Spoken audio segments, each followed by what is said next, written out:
Listening test.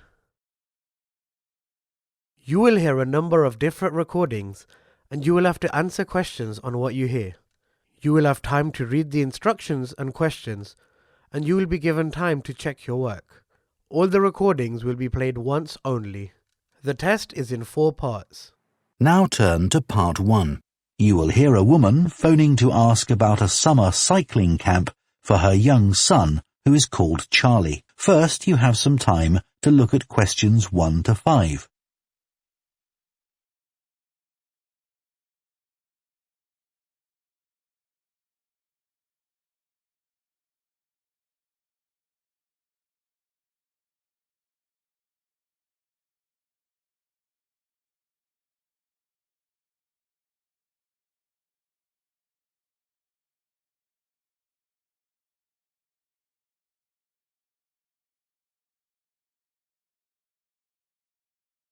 Now listen carefully and answer questions 1 to 5. Hello, Junior Cycle Camp. Jake speaking. Hi, I'm calling for some information about the cycle camp. I'm thinking of sending my son. Great. Well, it's held every weekday morning over the summer vacation, and we focus on basic cycling skills and safety. We have 8 levels for children from 3 years upwards.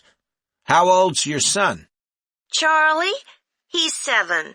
He can ride a bike, but he needs a little more training before he's safe to go on the road.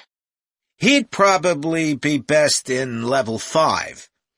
They start off practicing on the site here, and we aim to get them riding on the road.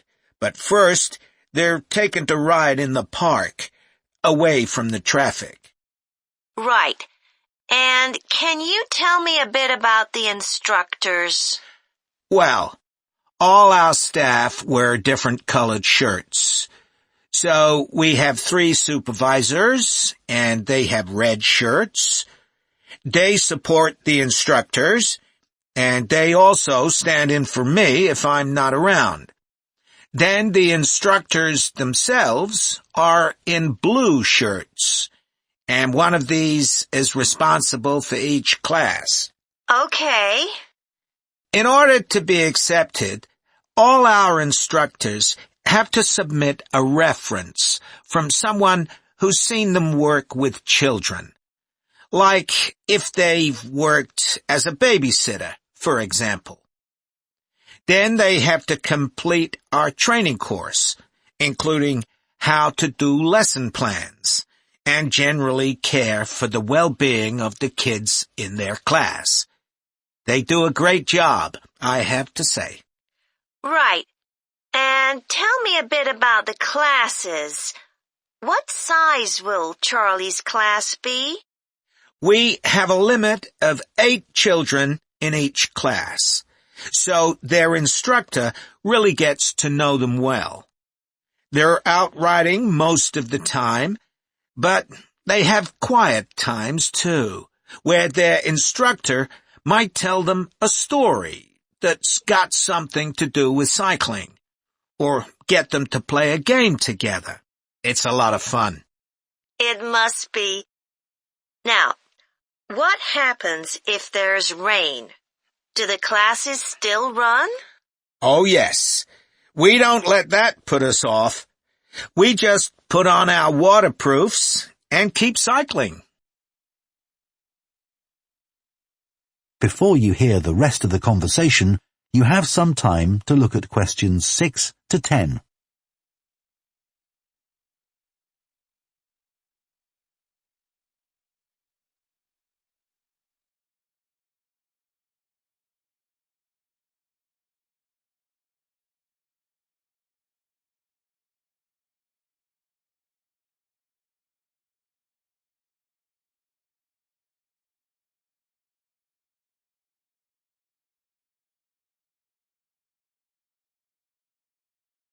Now listen and answer questions 6 to 10. And is there anything special Charlie should bring along with him? Well, maybe some spare clothes especially if the weather's not so good. And a snack for break time? How about a drink? No, we'll provide that. And make sure he has shoes, not sandals. Sure. And just at present, Charlie has to take medication every few hours, so I'll make sure he has that. Absolutely. Just give us details of when he has to take it, and we'll make sure he does. Thanks. Now, there are a few things you should know about day 1 of the camp. The classes normally start at 9:30 every morning, but on day 1, you should aim to get Charlie here by 9:20. The finishing time will be 12:30 as usual. We need the additional time because there are a few extra things to do. The most important is that we have a very careful check to make sure that every child's helmet fits properly. If it doesn't fit, we'll try to adjust it, or we'll find him another one. But he must wear it all the time he's on the bike. Of course.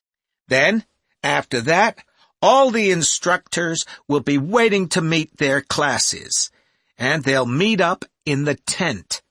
You can't miss it, and each instructor will take their class away and get started. Okay, well, that all sounds good. Now, can you tell me how much the camp costs a week? $199. We've managed to keep the price more or less the same as last year. It was $190 then. But the places are filling up quite quickly. Right. Okay, well, I'd like to book for the... That is the end of part 1. You now have half a minute to check your answers to part 1.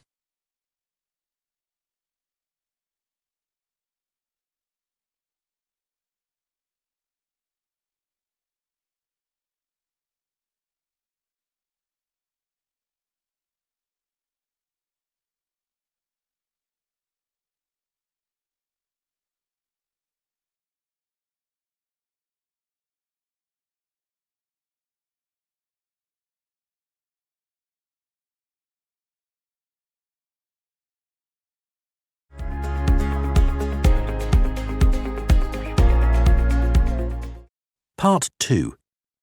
You will hear a recruitment officer called Megan Baker giving a talk at a jobs fair about opportunities for those interested in the food and agriculture sectors. First, you have some time to look at questions 11 to 14.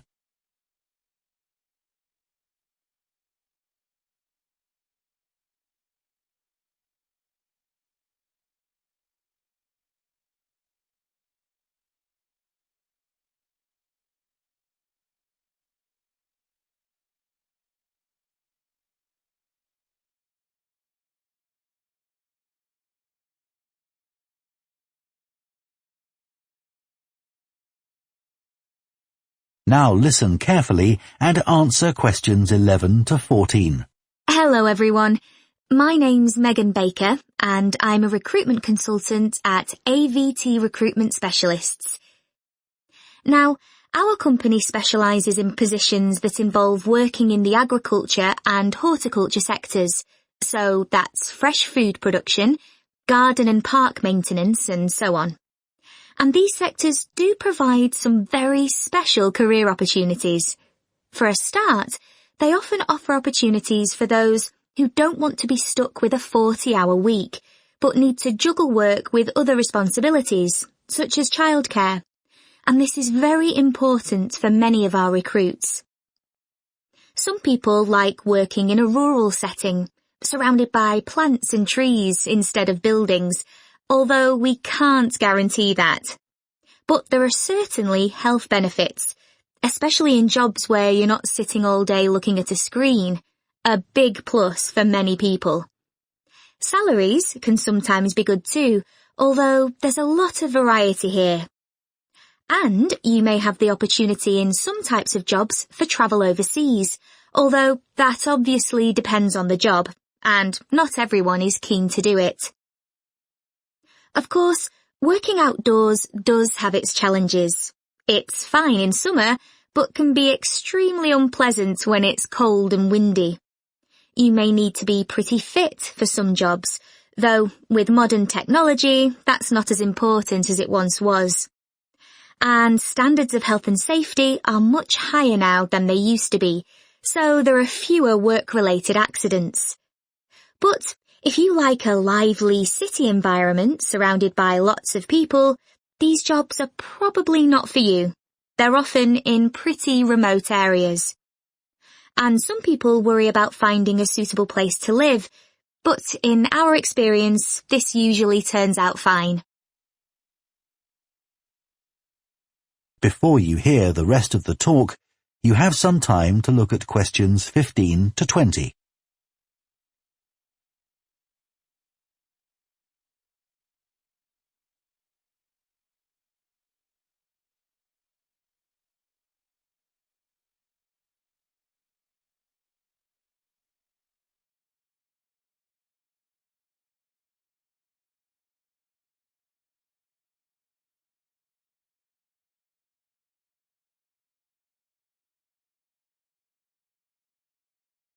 Now listen and answer questions 15 to 20. Now, let me tell you about some of the exciting jobs that we have on our books right now. One is for a fresh food commercial manager. Our client here is a very large fresh food producer, supplying a range of top supermarkets. They operate in a very fast-paced environment with low profit margins. The staff there work hard, but they play hard as well, so if you've a sociable personality, this may be for you.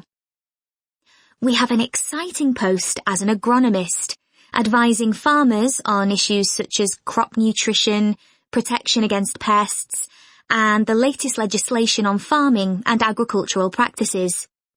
There are good opportunities for the right person to quickly make their way up the career ladder, but a deep knowledge of the agricultural sector is expected of applicants.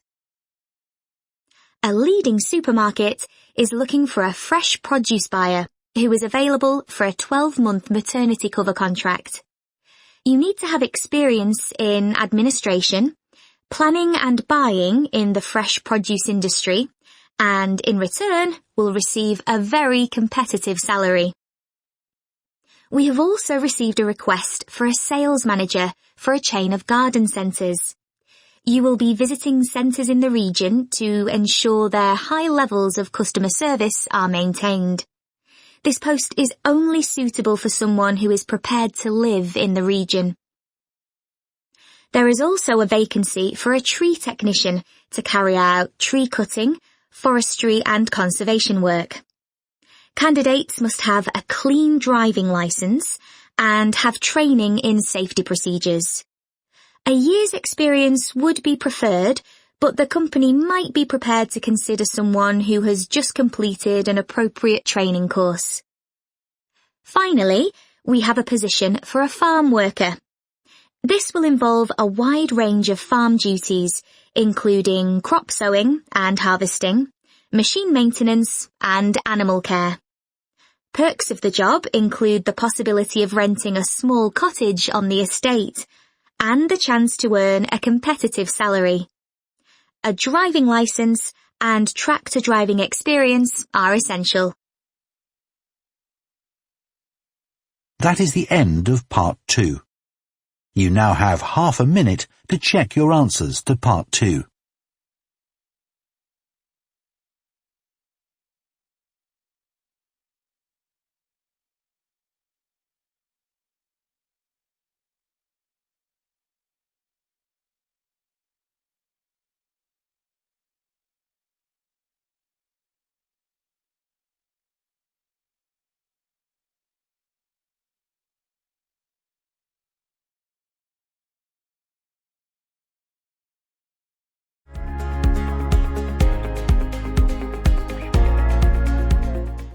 Part 3.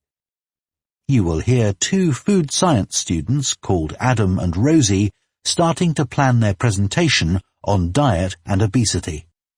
First, you have some time to look at questions 21 to 24.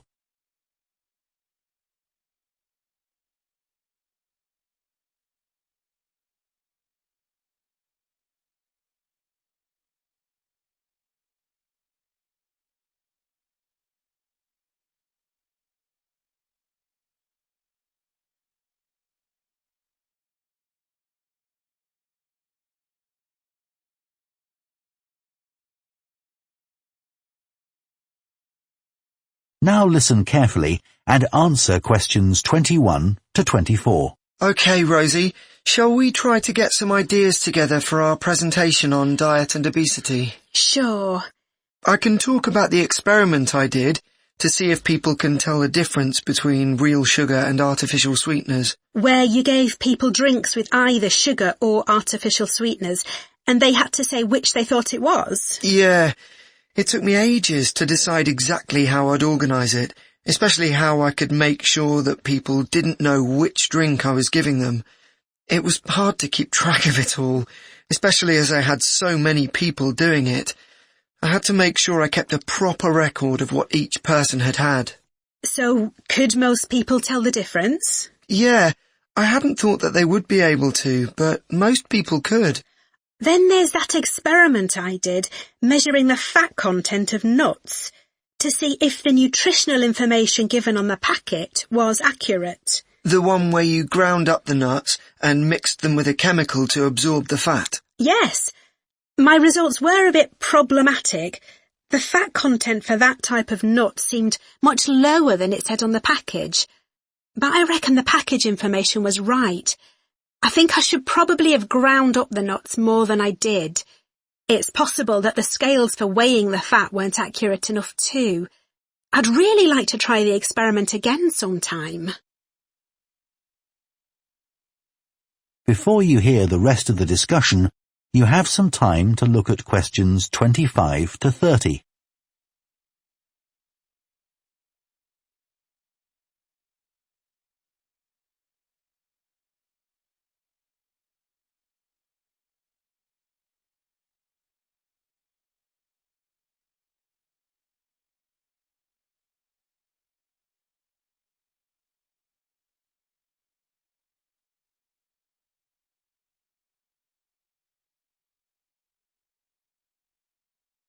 Now listen and answer questions 25 to 30. So what can we say about helping people to lose weight? There's a lot we could say about what restaurants could do to reduce obesity. I read that the items at the start of a menu and the items at the end of a menu are much more likely to be chosen than the items in the middle. So if you put the low-calorie items at the beginning and end of the menu, people will probably go for the food with fewer calories without even realising what they're doing. I think food manufacturers could do more to encourage healthy eating. How? Well, when manufacturers put calorie counts of a food on the label, they're sometimes really confusing, and I suspect they do it on purpose, because food that's high in calories tastes better, and so they'll sell more. Yeah, so if you look at the amount of calories in a pizza, they'll give you the calories per quarter pizza, and you think, oh, that's not too bad.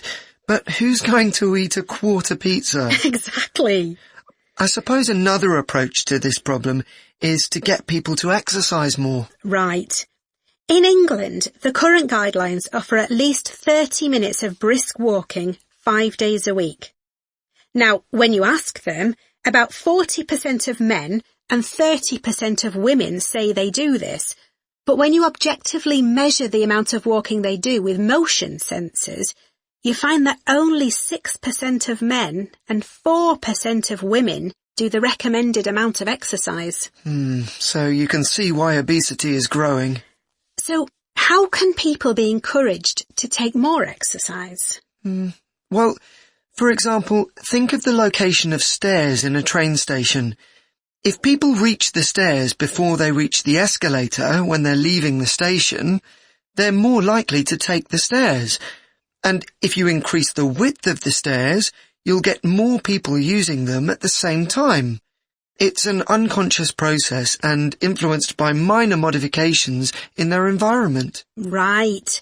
And it might not be a big change, but if it happens every day, it all adds up. Yes, but actually, I'm not sure if we should be talking about exercise in our presentation. Well, we've done quite a bit of reading about it. I know, but it's going to mean we have a very wide focus, and our tutor did say that we need to focus on causes and solutions in terms of nutrition.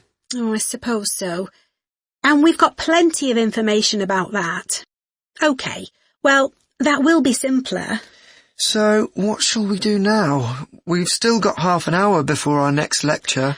Let's think about what we're going to include and what will go where. Then we can decide what slides we need. OK, fine. That is the end of part 3. You now have half a minute to check your answers to part 3.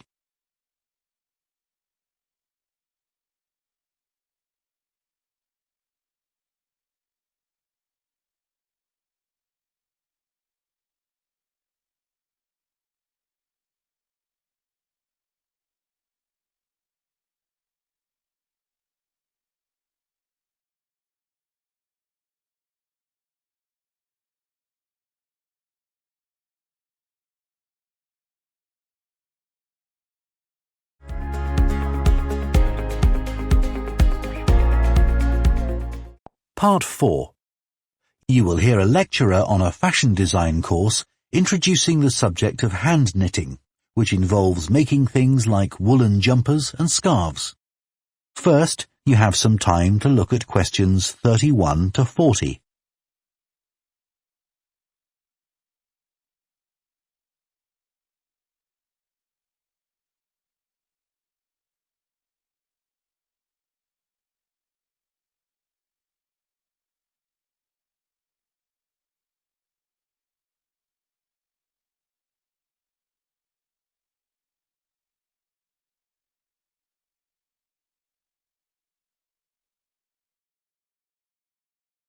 Now listen carefully and answer questions 31 to 40. Good morning, everyone. So today we're going to look at an important creative activity, and that's hand knitting. Ancient knitted garments have been found in many different countries, showing that knitting is a global activity with a long history. When someone says the word knitting, we might well picture an elderly person, a grandmother perhaps, sitting by the fire, knitting garments for themselves or other members of the family. It's a homely image, but one that may lead you to feel that knitting is an activity of the past.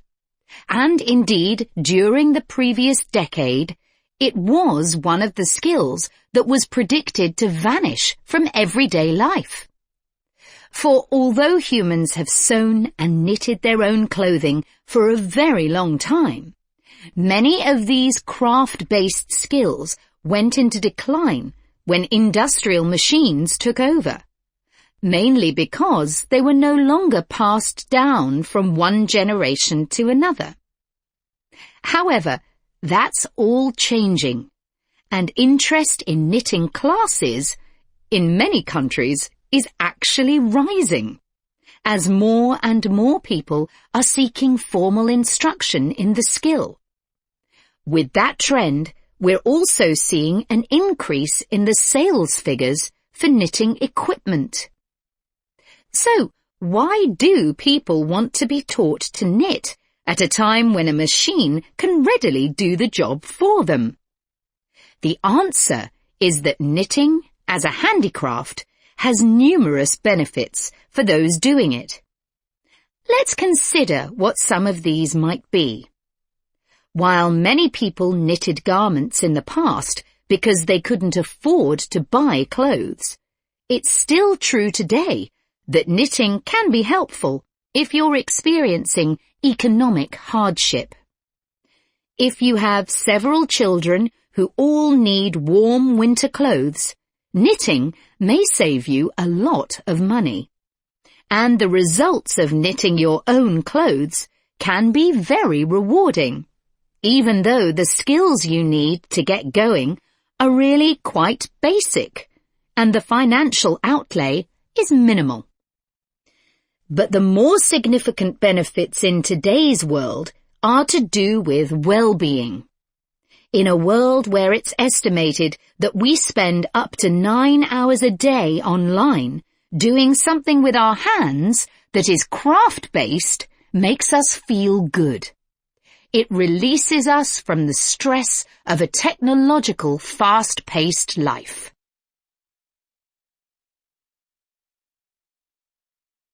Now, let's look back a bit to early knitting activities. In fact, no one really knows when knitting first began. But archaeological remains have disclosed plenty of information for us to think about. One of the interesting things about knitting is that the earliest pieces of clothing that have been found suggest that most of the items produced were round rather than flat. Discoveries from the 3rd and 4th centuries in Egypt show that things like socks and gloves that were needed to keep hands and feet warm were knitted in one piece using 4 or 5 needles. That's very different from most knitting patterns today, which only require 2. What's more, the very first needles people used were hand-carved out of wood and other natural materials, like bone, whereas today's needles are largely made of steel or plastic and make that characteristic clicking sound when someone's using them. Ancient people knitted using yarns made from linen, hemp, cotton, and wool, and these were often very rough on the skin. The spinning wheel, which allowed people to make finer yarns and produce much greater quantities of them, led to the dominance of wool in the knitting industry, often favoured for its warmth. Another interesting fact about knitting is that because it was practiced in so many parts of the world, for so many purposes, regional differences in style developed.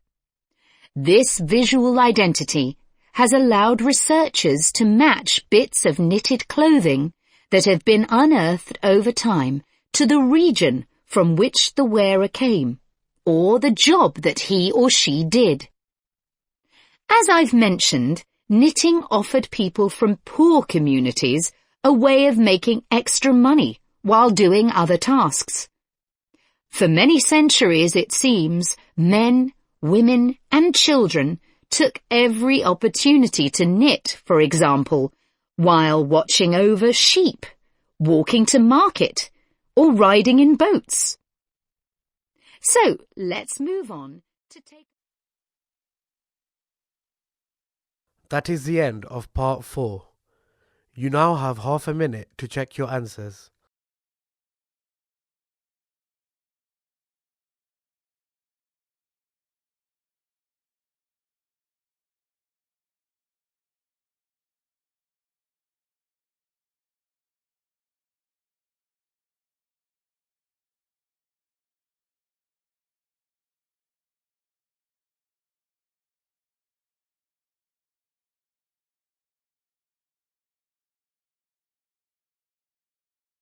That is the end of the listening test.